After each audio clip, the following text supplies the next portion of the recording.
গুৱাহাটীৰ 10টা চাফাই কৰ্মচাৰী বস্তিত বিনামূলীয়া স্বাস্থ্য চেতনা শিবিৰ হেডগাৱাৰ স্মাৰক সমিতিৰ।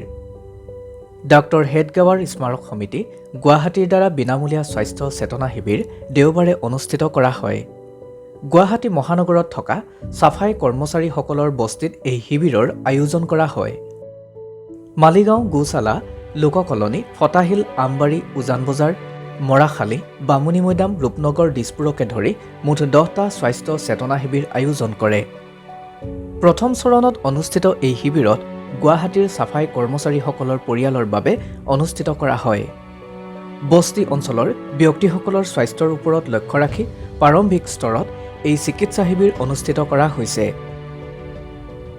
উক্ত শিবিৰত পুৰুষ, মহিলা তথা শিশুকে ধৰি মুঠ 1276 গৰাকী ব্যক্তিয়ে স্বাস্থ্য পৰীক্ষা কৰে।